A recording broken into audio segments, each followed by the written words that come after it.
What's up? Welcome to the Existential Stoic podcast.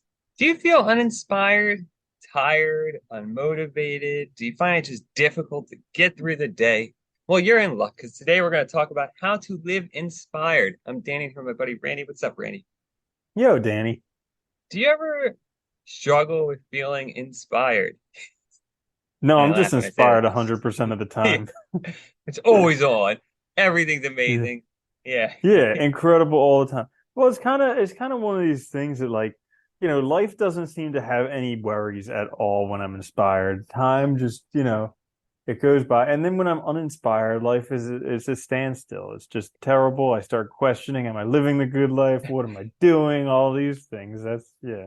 But you know what's funny? No, I Some think that I like what you said because when you feel inspired, it's like you don't question those things. Life feels like it has almost like inherent meaning, if that makes sense. And I think a lot of this feel like you're doing the right thing, right? It's like interesting how that works. hmm Well, hopefully we can help people live more inspired. So we each have a few tips. I'm going to start. My first one, actually, this comes from we had read Martha Beck a while back, who writes like self-help books. I actually forget the book title. Do you remember what that book was titled? Finding Your North Star, was there that were it? there were a few. There was Finding Your Own North Star, The Way of Yeah. Integrity. Yeah. Oh, right. There are a few. Yes, yes. I think I'm thinking of Finding Your North Star, that you're on North Star. So my first one is find what energizes you. Because something that really stuck out to me in that book that I really liked was that she said, a lot of her patients that come to her, they'd be exhausted, dragging their feet, having a hard time to get through the day. And, she would say to them, like, well, do you like want to go to work? Like, do you want to be in the relationship you're in? Like, a lot of times our body gives us signs about like whether or not we're doing the right thing. And we have to listen. And a lot of that is like, feeling exhausted, feeling depressed when we have to go to work or something because we hate our jobs, but we're just unwilling to admit to ourselves that.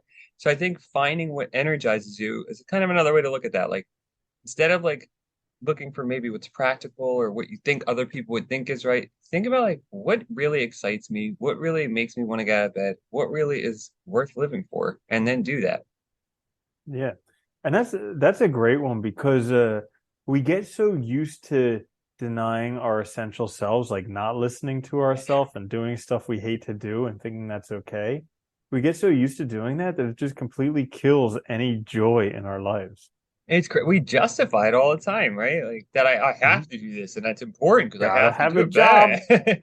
job, gotta have a car payment. It's like all these things. It doesn't bring us joy. Yeah. So my first one for how to live inspired is write about life.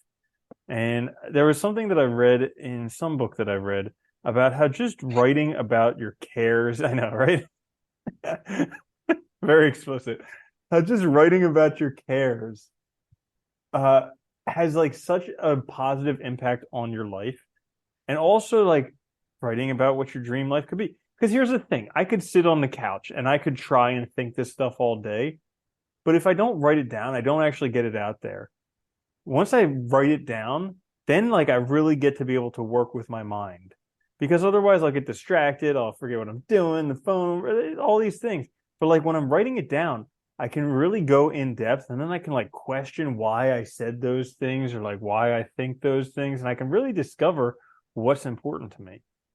That is a really good one. And I like writing it down too, because there is something about putting it in the world that makes it like real. Like you can think about stuff all day, but it's like it's always remains like this nascent idea that never gets actualized. But once you write it down, it becomes something real. Then you start thinking about the next step beyond that. And I think that's what's really important. Because how many times you ran into somebody who's like, I had that idea when something like new comes out that's like really awesome. It's Huh. like, well, you didn't act on it, so you really didn't. You might have had the Mhm. thought but you never did anything. So like write it down. You start thinking about actually how to do it. And like I think, like you said, you can start thinking about what your real values are and stuff when you do that.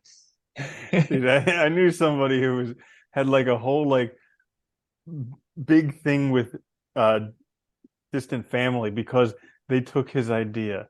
And I was like, oh, like you guys discussed this and then they did all the hard work and Yeah. implemented it and you're angry because you thought something for a second. I was But you like, want your fair share. yeah. I know it's funny, isn't it? That's a good Uh one. Was that my and that was yeah. yours, right? Your first one? Mhm. Okay. Thanks. Mine's kind of a I'm mess. lost. I know, so am I. My second one, we'll just go there, whatever.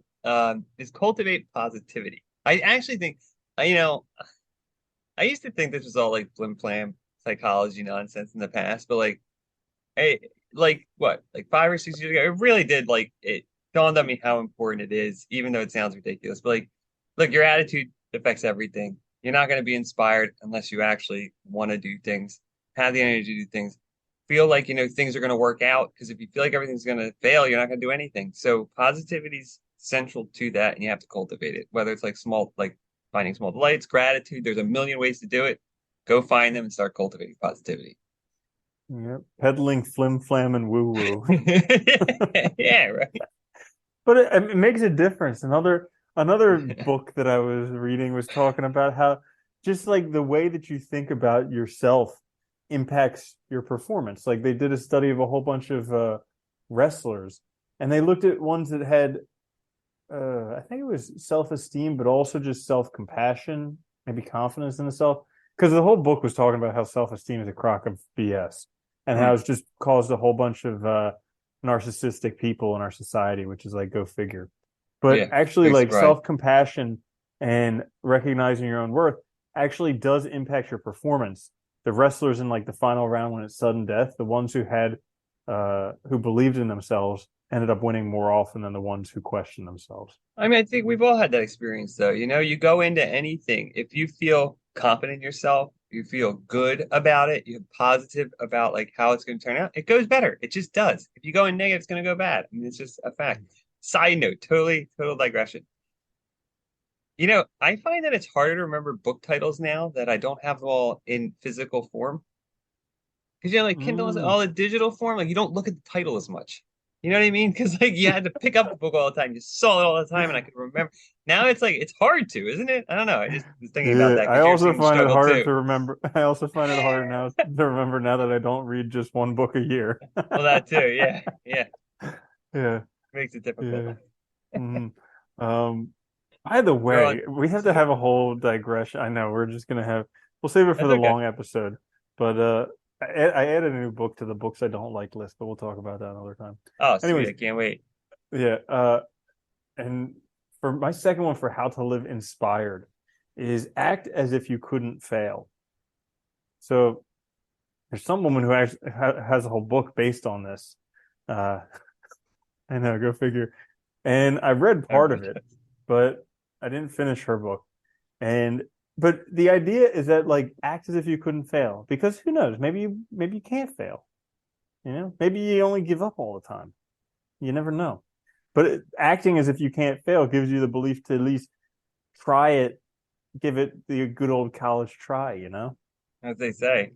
Yeah. It's funny. I think that's a really good one. I think it goes well with positivity too. But the idea is like, look, the only time you really fail is when you give up, right? I mean, if you act like you can't fail, you're giving yourself that momentum. And I mean, in my experience, I know in yours too, anything you commit to and stick to ultimately gets done. It's just a matter of time, really, at the end of the day. Mm-hmm. So on to your third one. Oh, right. Yeah, that's my third one. Sorry.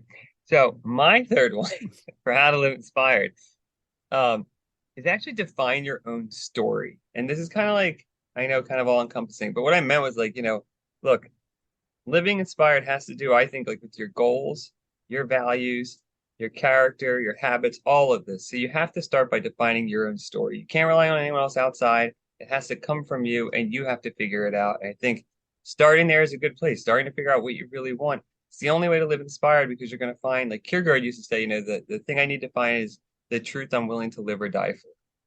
Like what for me is going to be so important that it makes my life worthwhile and meaningful. And that's, going to be that inspiration. Mm, that is a really good one. And it takes, especially for the young people out there.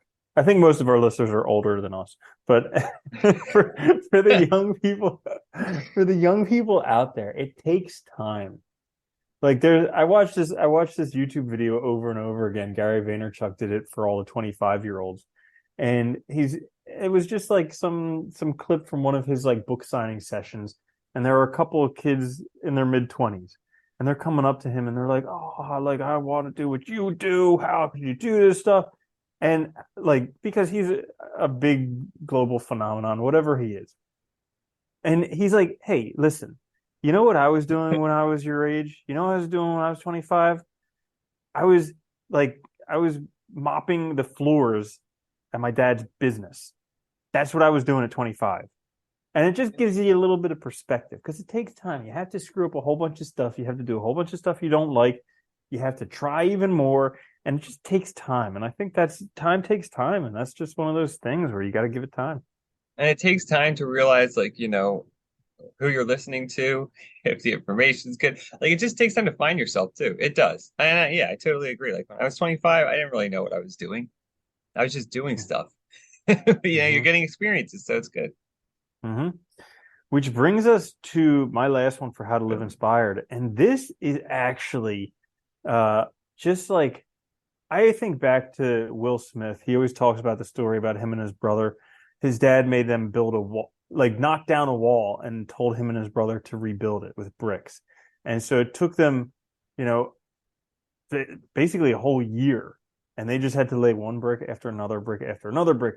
But at the end of it, they got that like it all adds up and it gets done.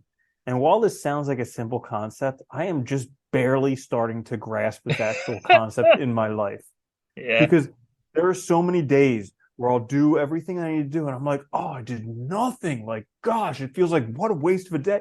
And it's just like, I just laid a brick. And Yeah. you lay enough bricks and eventually you have a wall. But it's just the concept of like, and this is cool because it allows you to live out your dreams because you don't need to do the whole dream today. You just do one brick. You just do one day's worth of it. You make a difference for a day, and that's a big thing. What do they say? Journey 10,000 miles, begin with one step, right?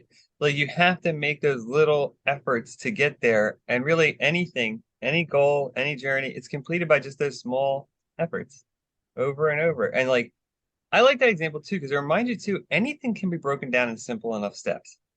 No matter how complex or big the project is, you can break it down into tiny baby steps and focus on doing those. And it makes it manageable, right? It makes it one brick at a Actually, time, not a talking 10,000 about brick other wall. books, Yeah. talking Okay. about Yeah. Go other ahead. books that Go we're not ahead. going to name.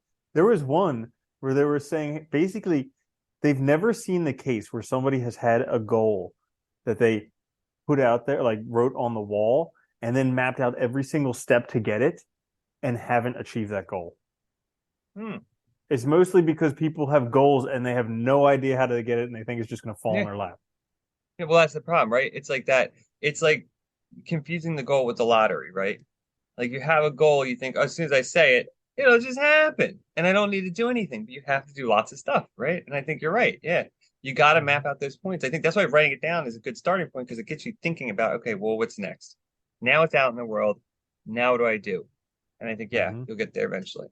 Yeah, your ship will eventually come in. You just don't want to be at the airport when that happens. Nope.